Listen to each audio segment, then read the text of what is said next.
Before us lies Aru Village, the safe haven of the desert folk. Whoa, this landscape is really something else.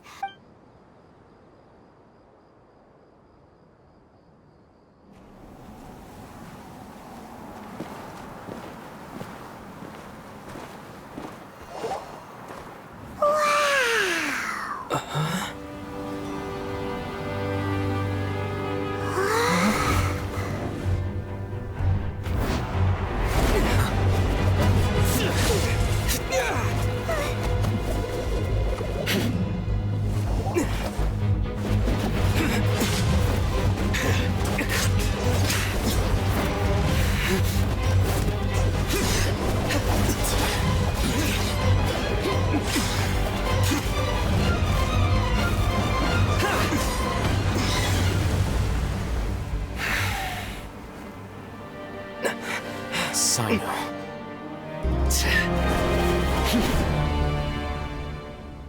Unless my memory fails me, we have barely spoken 2 words to each other before now at the Academia. Would you care to enlighten me as to when and how I invited the General Mahamatra's wrath? Oh, Hatham. Do not think you can escape my judgment. Judgment? So that's how you'd characterize your actions here, is it? Had I used my full strength, not even this traveler would have been able to stop me. Though styled like an assassination, I sought only to ensure that my target would be unable to flee or resist. Standard practice for the Matra. Seemed to me more like your own personal touch. Who is that, Al-Haytham? Yes. General Mahamatra Sino, head of all the Matra at the Academia. He's a formidable hunter, and the ultimate nightmare for any who have committed academic crimes. You seem to have placed a lot of trust in Al-Haytham, to the point of blocking an attack for him. If I were you, I'd never choose to side with him. I wouldn't believe a single word that comes out of his mouth. I have been pursuing this scribe for a long time. I urge you, stand back and do not seek to defend him any longer. Has Al-Haytham done something wrong? Paimon doesn't think he's as bad as you've made him out to be. I won't waste my breath explaining things. Al-Haytham, take it out. The divine knowledge capsule you're hiding on your person. Very perceptive of you. Nothing escapes a Matra's senses.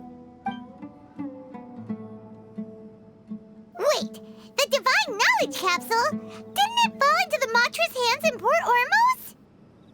No wonder you speak with such confidence, Sino. But I must admit, I'm very curious.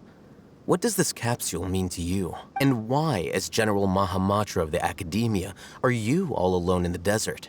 As far as I'm aware, the other Matra have been speculating about your disappearance. Have you been given a mission that's...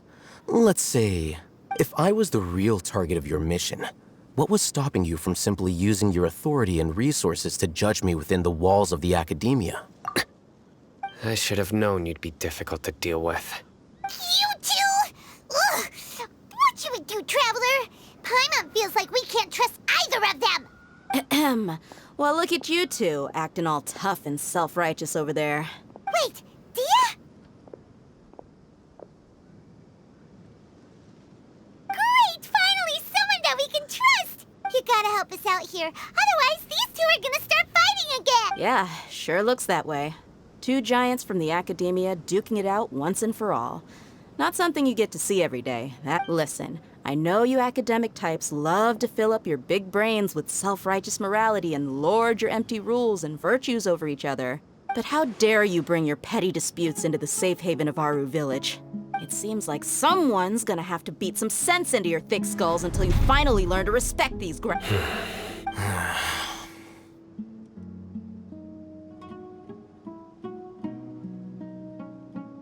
Hey, did either of you hear a word I just said? Whoa, what's going on? The wind's so strong! Another sandstorm? What's up with these recently? Hey! All of you, over here, quickly! Someone's calling for us! Oh, this wind is too strong! That sounded like Candace. Come on, you two. Jeez, are all of you academia folks such hard work? Move it! All right, stop yelling.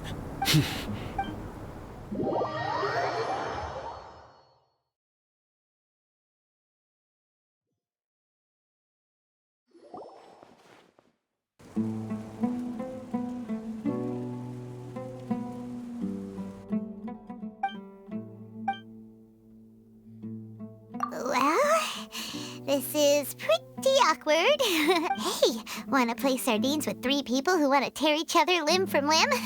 Sure, why not? Sounds fun. The air is so thick and heavy. Paimon can hardly keep floating anymore.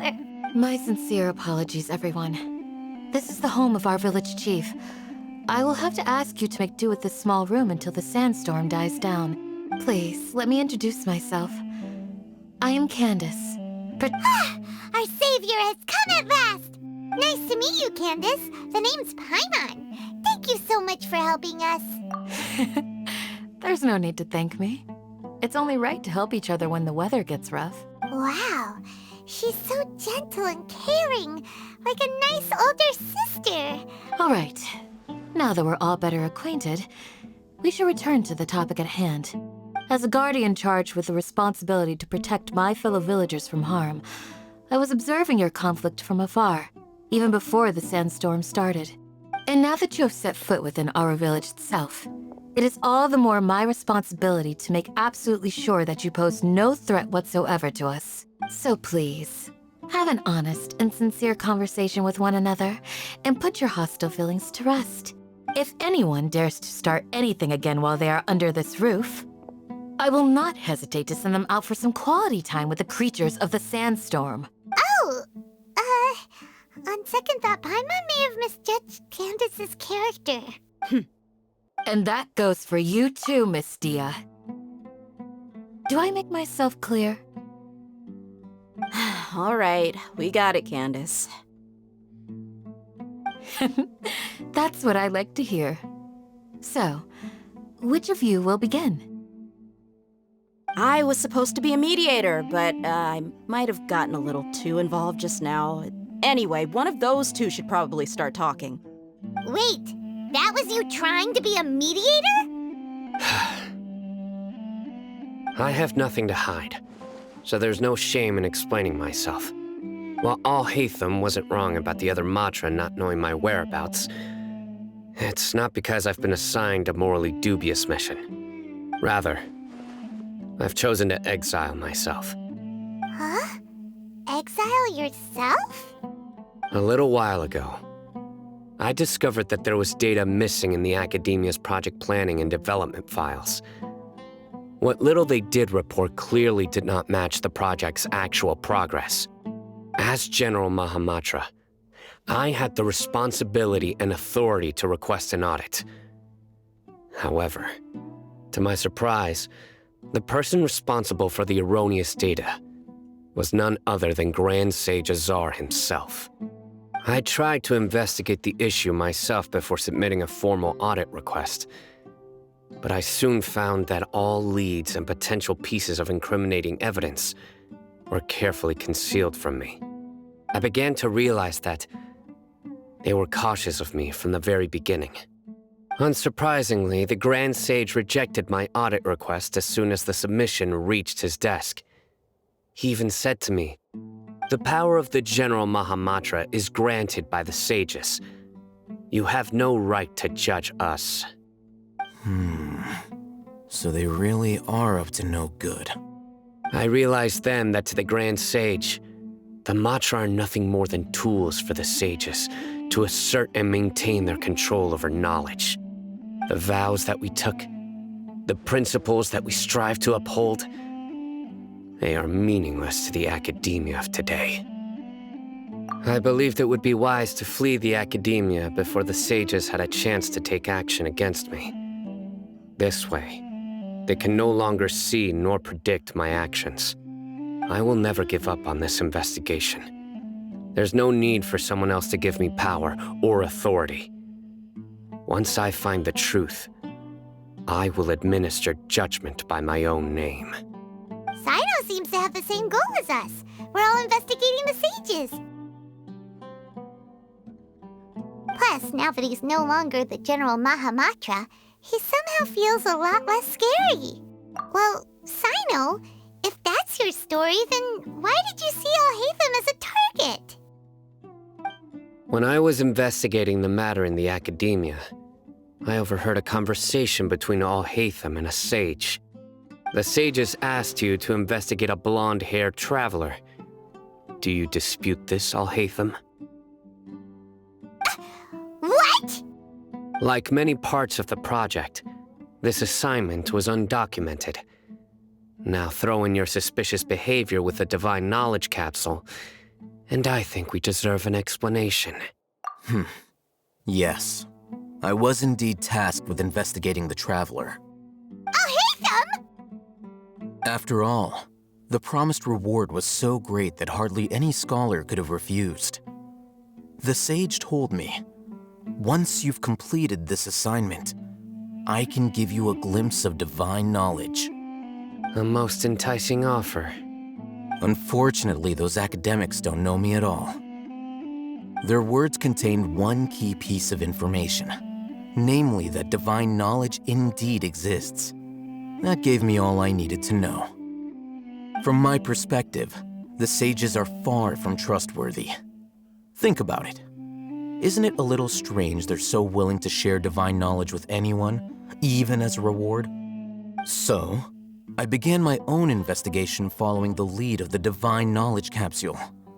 In the end, I realized my wisdom in committing to this rather than collaborating with the sages. Had I been less guarded, I probably would have ended up like that Ain al-Ahmar mercenary, incapable of remaining sane for long enough to hold a conversation. You mean that the sages originally planned to dispose of you, using one of those capsules that drive people insane? I'd already given up on the assignment by then. I only told the academia I was waiting in Port Ormos for you to appear so they wouldn't suspect anything. So it came as quite a surprise when I encountered my erstwhile target while investigating the Divine Knowledge Capsule. Criminals do love to talk about coincidences. Even though I ran into the traveler by chance, I had no intention of providing assistance to the academia. Also, you should remember, you were the ones who decided to follow me and strike up a conversation after I left that tavern. That's true. Alhaitham helped us out at Caravan Rebat as well. Maybe he's telling the truth. I'm willing to apologize if that's worth anything to you. I took the Divine Knowledge Capsule behind your back because I judged its existence to be a significant risk. I felt that it would be best for no one to interact with it before it had been properly studied. After all, curiosity often proves to be the most dangerous thing in this land. You should be well aware, Scribe Alhaitham, that curiosity can also lead you to danger and suspicion. Answer me this. Did the sages share any information about their project with you? Have I not made myself clear? You and I are both distrusted by the academia. Do you really think they would tell me anything? Fine. Although you haven't completely proven your innocence, I won't regard you as an enemy, for now. As you wish. Good. I'm glad to see you two clearing up your misunderstandings. And now you, Dia. I believe it's your turn. Oh, sorry. Whatever the boys were talking about must have been so boring that I spaced out. My situation is pretty straightforward. My employer, Dunyarzad of the Homayani family, is friends with the traveler and is currently recovering from her illness at home. I had nothing going on, so I decided to return to Aru village for a visit. I was actually looking forward to a pretty exciting time getting back together with everyone here. But then I saw these two random guys in the middle of a pointless argument. It ticked me off, and things went downhill from there. Is that all? Well, I will admit that definitely sounds like your style. In that case, welcome back, Dia. That's more like it. I missed you all so much, Candace.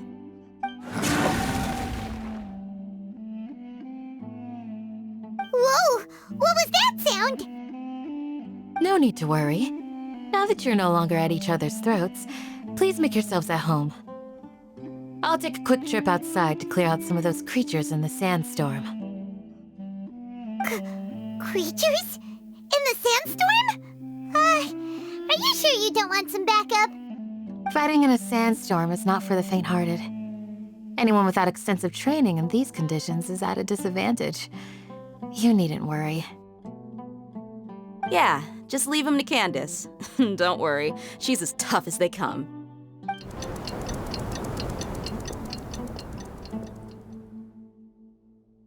The wind's died down. That means the sandstorm's over, right?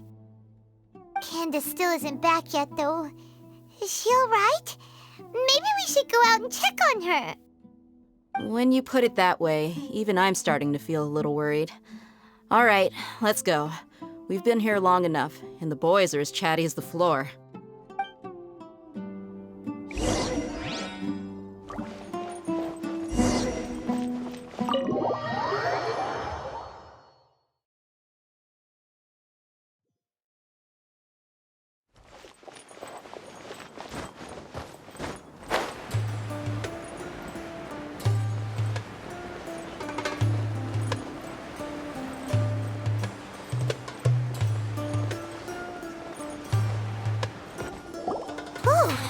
Candace, you're still fighting? You've been out here dealing with these creatures the entire time? Yes. They just keep coming in waves. I've lost count of how many I've defeated. Ah! Here comes another wave! Leave this round to us. I got interrupted earlier, but now I have something to take my anger out on. It's been quite a while since I've seen the Flame Mane in action. I'll be sure to put on a good show. Let's go!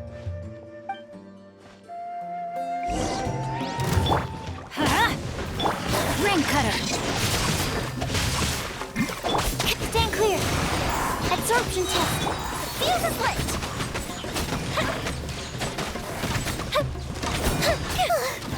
Here comes another wave! When are they ever gonna let up?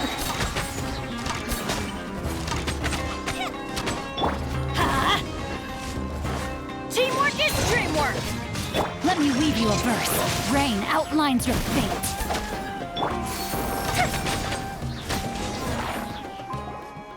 The creatures stopped appearing. Was that the last of them? What we fought just now was probably the aftermath of the sandstorm. So we should be safe for the time being. Well fought, everyone. No injuries, I hope. Huh? Who are you? Ah, my apologies. I haven't had a chance to greet you yet. I had my hands full taking care of the village's elderly and children. I am the chief of Aru village. Everyone usually calls me Uncle Anpu. Sir, I am also originally from the desert, but I have not been back for some time now. May I ask if such sandstorms are common? I can't say they've always been common, but recently the storms have become increasingly severe and frequent. Besides sandstorms, we also occasionally get earthquakes. According to an investigator who stayed in the village a while ago, these unusual natural phenomena are related to the withering of Irminsul. Another effect of Irminsul's withering. So, Irminsul's withering causes withering zones in the forest, and sandstorms and earthquakes here in the desert? Everything in the natural world is inextricably connected to Irminsul.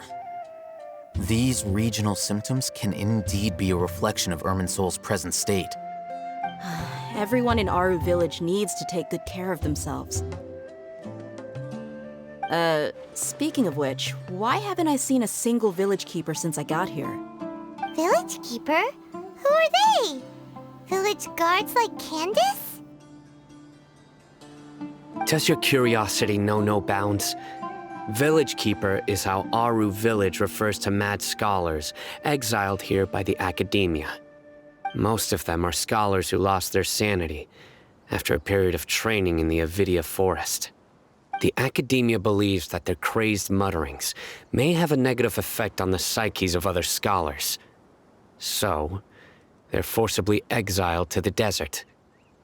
Alas, that's exactly what we've been trying to investigate.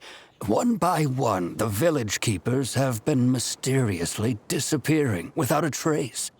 But no one in the village has ever seen them leave. If you're planning to stay around the village for the next few days, I'd appreciate it if you could keep an eye out for them. I've had encounters with those people in the past. I'll see what I can do to help. The Matra are the ones responsible for their exile. Now that you're no longer with them, are you trying to alleviate your guilt and atone for your past sins? I'm fascinated by how you think. Mock me if you will, but if you are guilty, I will eliminate you, regardless of my position or identity. Oh, you're the former General Mahamatra. You must be an expert in these kinds of investigations. Thank you for your help. Is it because you're reminded of Hypatia? Oh, these poor scholars. First they lose their sanity, now this! We need to help get them back home, safe and sound. But, is it really a good idea to tag along with Sino? You seem like you really don't trust him. I'll be grateful for the assistance. No doubt you will do a better job than some of my former subordinates. Let's start by finding a spot to share what we know so far.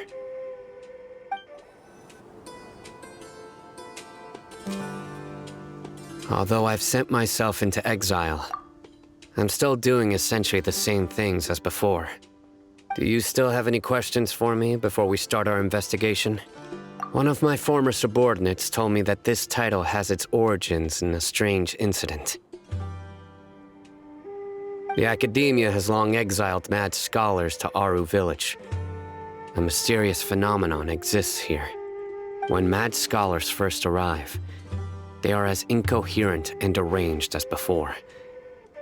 But after spending some time here, they invariably begin to calm down. Initially, the people of Aru village greatly resented having to take in the mad scholars. But a strange incident one night changed that. Aru village was struck by the strongest earthquake in living memory.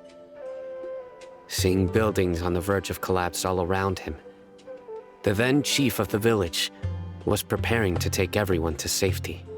Suddenly, he noticed a mad scholar crouching in a corner, caressing the ground with his hands.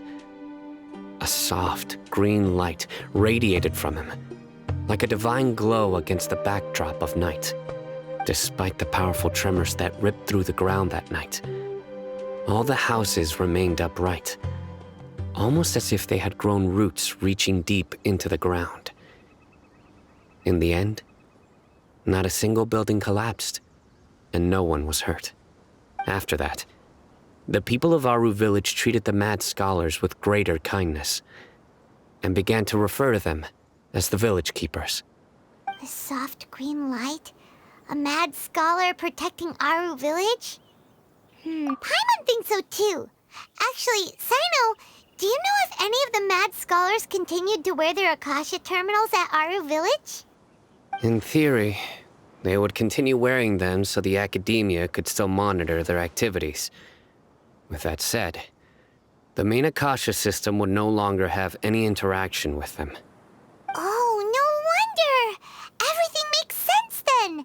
Add in the fact that they calmed down, it was probably Nahida who calmed them. If you are able to draw a conclusion from this one story alone, then it appears you possess much more information than I do. So, what do you make of the story? Really? Lesser Lord Kusanali. What? You don't believe us? Lesser Lord Kusanali was definitely using the Akasha to give her power to the mad scholars! No, it's not so much that I don't believe you. I'm just struck by your reasoning. Lesser Lord Kusanali, the current Dendro Archon, is she really active in Sumeru? The Academia has always placed far greater importance on the late Greater Lord Rukkhadevata. They've more or less ignored Lesser Lord Kusanali, and I've never had any reason to doubt their views. In addition, I've never heard any stories about Lesser Lord Kusanali and her deeds. To me, she might as well have been a god that never existed. No way! Nahida definitely exists! She's a... How should Paimon put it? She's a good Archon who's kind and wise. I've spent many years interrogating criminals, so I can easily tell when someone is lying. Good! Then you should know that we're telling the truth. That look in your eyes. I've never seen that from a liar. You two really must have met Lesser Lord Kusanali. How can this be? To think, our Archon has been amongst us this entire time. All right, now it's our turn to put our skills to good use for this investigation. But easier said than done, especially since we don't have any leads. Maybe we can start by knocking on some doors. Excuse me, are you here to help me find my grandpa? Huh? Who are you? By the sounds of it, a resident of this village. My name is Isak. You'll help me find my grandpa, right? Is your grandpa a mad scholar? Hey, don't say that. Grandpa is just Grandpa. Why do you have to call him that? It's not like he's a bad person or anything. The person you're referring to is not a local, yet you are. Grandpa is just Grandpa. I heard everything you said to the village chief. Please, you gotta take me with you. I want to find my grandpa. I swear I'll help. I won't be a nuisance. Ah, so you're the one who was eavesdropping on us around the village chief's house. I was planning to go out and take care of whoever it was, but I had a vague feeling that they didn't harbor any ill intent. Whoa. Hatham wasn't kidding about Matra having sharp senses.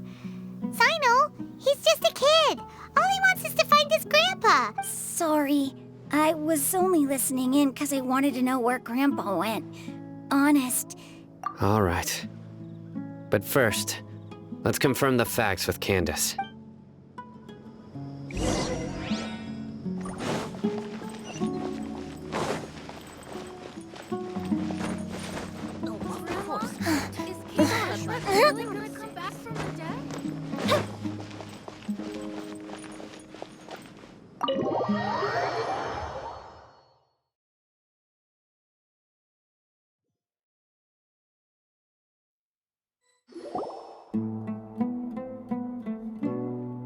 Sino is super vigilant. Is this what all the Matra are like? Ah, you're back already. We just wanted to confirm something with you. Do you know a boy by the name of Isak? I had a feeling he'd go looking for you. Huh? You knew this would happen? Yes. Although he tried his best to stay hidden, I still noticed him eavesdropping outside the window. Isak's parents were both Aramite mercenaries who rarely returned to the village after finding employment in the city. He was raised by his grandfather. Unfortunately, it was only a few years before his grandpa passed away. Isak was still very young at the time. Later, an elderly mad scholar arrived at the village. Isak thought the scholar bore a striking resemblance to his grandfather. However, the scholar was unkempt in appearance and incoherent in speech.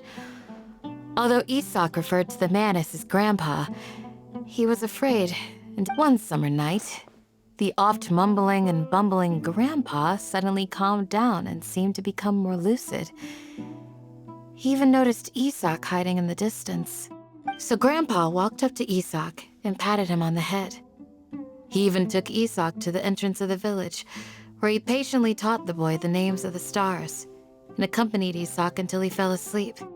The next morning, Isak woke up and wanted to go find his grandpa again, only to realize his grandpa no longer recognized him. It's said that those who saw the scholar claimed he no longer appeared to be crazy, but appeared to be living in his own world. Almost, Isak was thrilled that his grandpa was able to find peace and would follow him all the time, asking him things like, "Grandpa, want me to take you somewhere fun?" Or, "Grandpa, could you tell me stories about the stars again?" All this somehow just makes Paimon feel really sad. It seems like they both deserve so much better. Perhaps. Nearly everyone who lives in the desert has some form of hardship or regret. But even so, it's also my reason for fighting.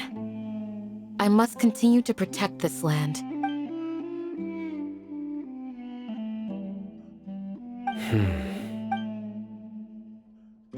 Maybe the people have always had a considerate god watching over them. Huh? What did you say, Sino? No, nothing. As long as Isak keeps his word and doesn't get in our way, we can take him along. Perhaps you are more compassionate than I gave you credit for. Please accept my thanks on Isak's behalf, Sino.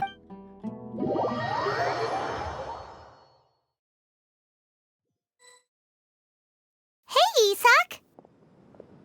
Oh, it's you guys! We've cleared everything up. Let's go find your grandpa. Really? Wow! Thank you so much! Yeah! All right. Let's ask the local residents some questions.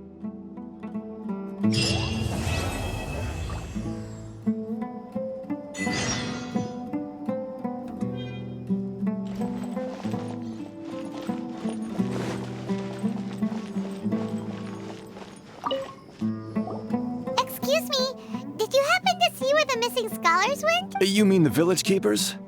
Oh, when I was eating dinner the other day, I saw one of them by the side of the road, muttering away and eating mushrooms and tree roots. Anything else? No, I think that's all I have to tell you. So...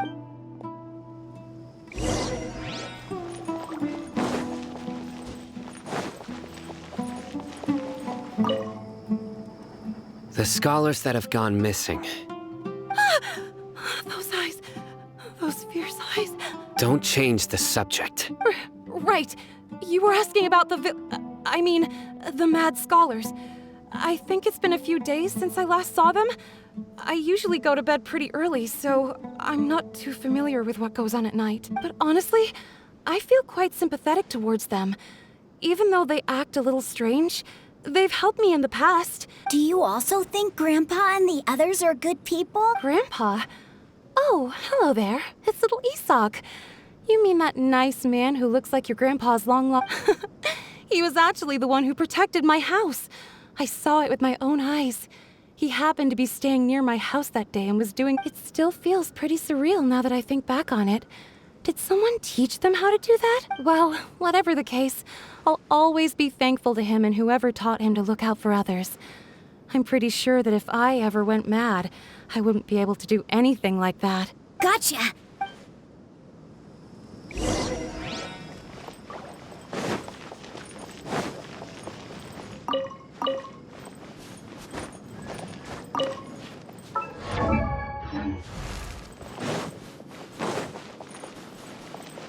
Stay safe. Don't get hurt.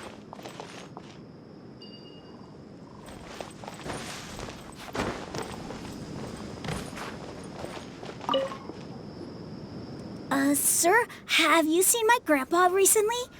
You know, the one who likes to sit and space out. Oh, well, if it isn't Isak. Oh, your grandpa, huh? The last time I saw him, he was spacing out by the road as usual. I went and asked him if he'd like any of the food I had prepared, despite my wife's protests. Like many people, she's really quite... And speaking of my wife, she's still always complaining about how I don't make enough mora. That might explain why she's always mad at me. Oh, thank you. It was nothing. You're looking for him, right? Did he go for a walk and get lost? Yeah. That's no good. Well, once you found him, come by my place again and I'll cook a little something for the both of you. I've known you since you were very young. So as far as I'm concerned, you're family. Please feel free to come by anytime. Wow, what a nice guy! Okay, thank you, sir. Huh? Don't say anything for now. Isak, stay here. Let's head over there. Stay quiet as you move.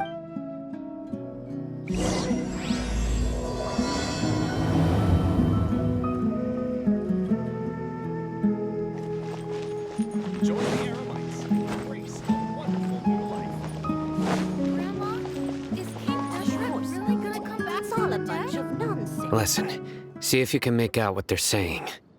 Have you heard? The mighty King Deshret, the sovereign of our faith, will soon return to this world. Yes, of course I have. King Deshret is the one and only true ruler of this land. Still, you say he's coming back, but it sure doesn't feel like life's about to change around here Haven't you noticed? The village has been getting more deranged scholars than ever. Delavar was saying that many people also went insane just before the fall of King Deshret's civilization in ancient times. We don't quite know why, but it seems like there's some sort of connection between insanity and King Deshret. Isn't it a sign of King Deshret's power that all the mad scholars have disappeared? If you ask me, they must have been chosen as the final sacrifice for King Deshret's resurrection. Huh. Now that you say it, that does make some sense. Exactly. Those city folks will get what's coming to them. Now, repeat everything you've just said from the very beginning. Huh? Who are you? Where did you come from? My patience is running thin. You heard what I asked.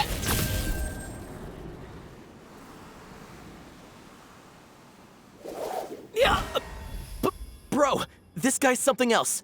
Just look at his eyes. One wrong move, and he's gonna flay us alive. Let's not get on his bad side, okay? I am no match for this guy. Oh, okay, good sir. What is it you would like to know? Tell me about King Deshret's resurrection. Well, I only know a few things from hearsay. I went for a drink the other day and heard others talking about a rumor that the madmen will disappear and that King Deshret will return to this land. I'm not making this up. Hey, go on. It's true. It's all true, sir. We desert folk have had more than enough of those people at the academia. They keep sending us all their mad scholars and won't let us have a good life. Would you want to live like this if you were in our place? The radicals were even more thrilled than me when they heard the news. We're all praying for King Deshret's speedy return. Delavar also said that once King Deshret returns to our side, it's only a matter of time before we conquer the land on the other side of the wall. They're all willing to serve under King Deshret and fight for a share of the glory. Is that... Seems like he still wants to know more. Got it! At first, I told myself it was just the drink talking, but then all the mad scholars vanished without a trace, just as the rumors said. Please, don't beat me up just for mentioning these rumors. If I'm guilty, then everyone else around here is also guilty. I'm just saying what the others said. The people here really like King Deshret, but dislike the Dendro Archon. Where is this radical person you talk? I haven't run into him over the past few days, so he probably hasn't been around the village. No, not at all. We wouldn't dare lie to you. He's really not here right now. Sounds like you're not too close with the radicals. No, of course not. All we know are their names. I have many ways to stop you from talking. And many others to stop you from sending warning messages. So you'd best just stay home and hope I don't hear of you trying to contact anybody. Don't do anything until I've gotten to the bottom of this. Try something foolish? Yes, got it. We'll do just as you say. That scared Paimon half to death.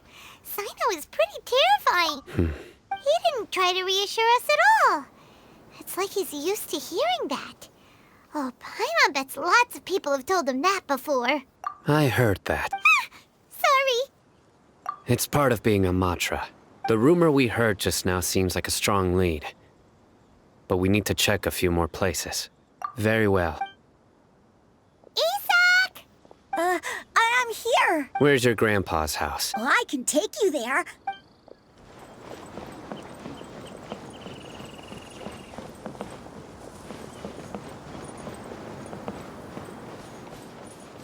Grandpa? Oh, he likes to be alone. Sometimes he stares at the sky in a daze, and other times he just pokes at the ground with his fingers. Every now and then, he yells out at the top of his lungs, so a lot of people are really scared of him. But he's a good person, really. I know he is. I swear, he's just like my real grandpa.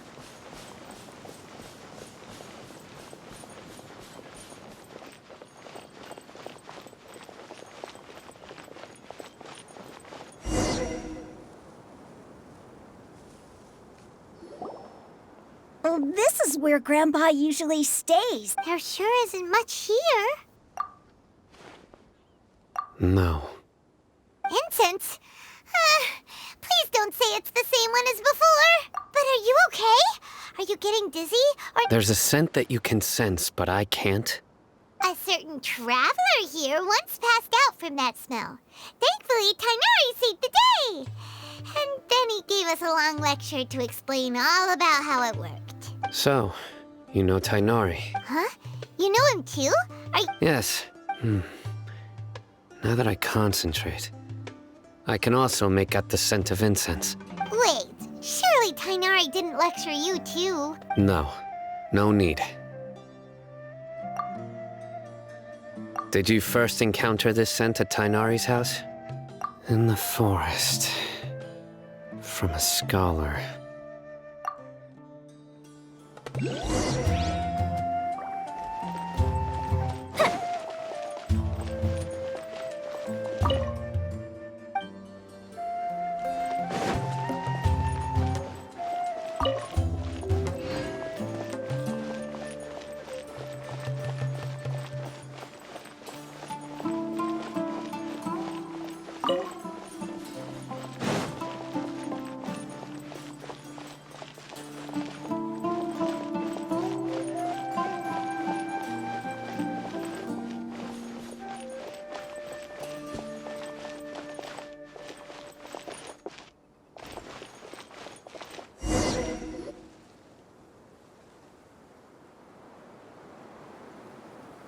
What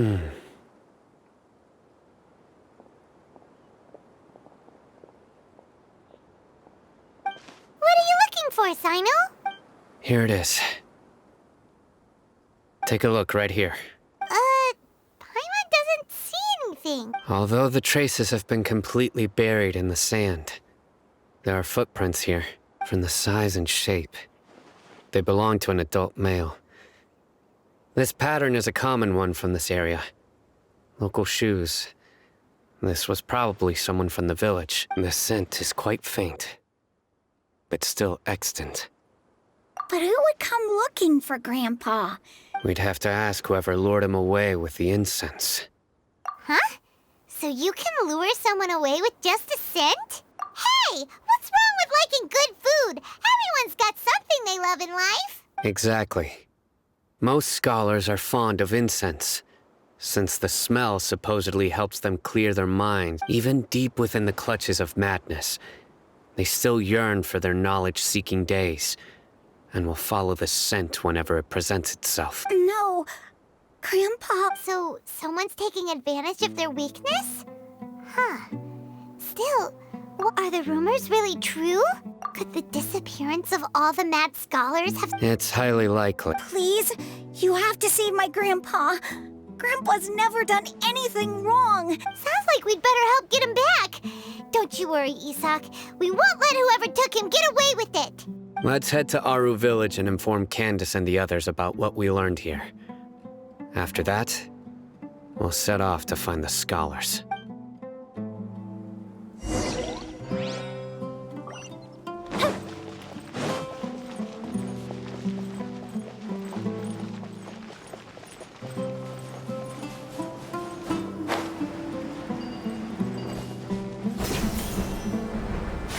Up and away.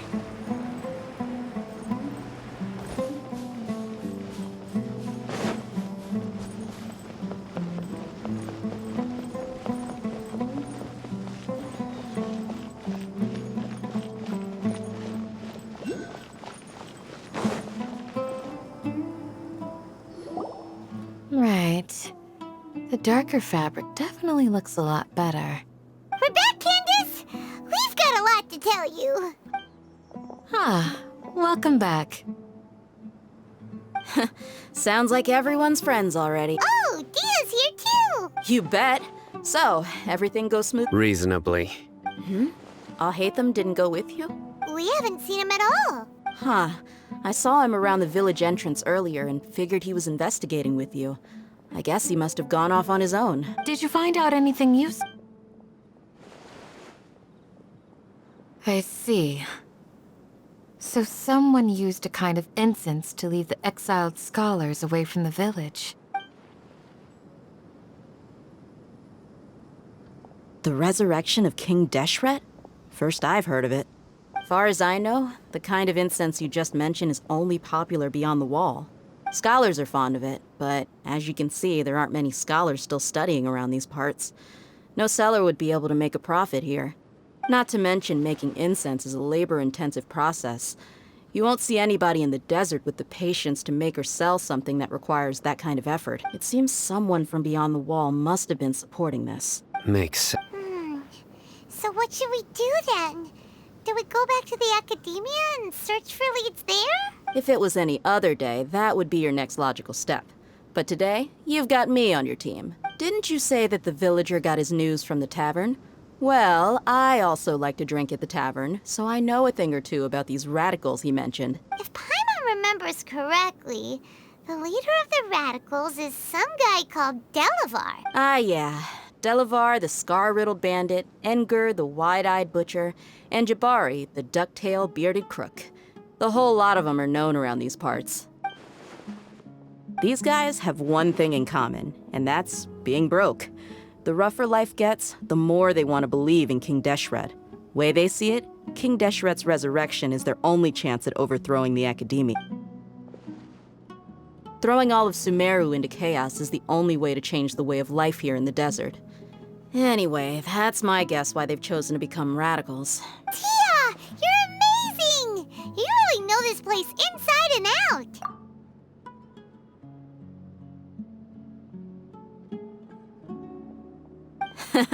No merc can afford to slack off on gathering intelligence. Every mora I've spent in the tavern has been a valuable investment. Let's head out. Now hold on, you're staying right here, Sino. Why? Aru Village is not a big place. Outsiders stand out here like a sore thumb. I'd bet word about you has already gotten out. The desert is unforgiving, so the way of life here is also a lot tougher than on the outside of the wall. You survive on making connections out here. Compared to you, mercs like me are just third-rate amateurs. I've got no actual fighting skills to speak of. But that also makes it a whole lot easier for me to gain the locals' trust. I need to go around and ask some questions, but it'll be difficult if you're with me. Fine. Good, then we've got a plan.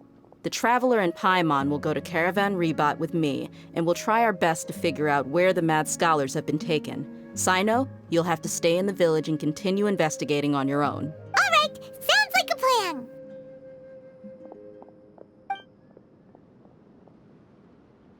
It's written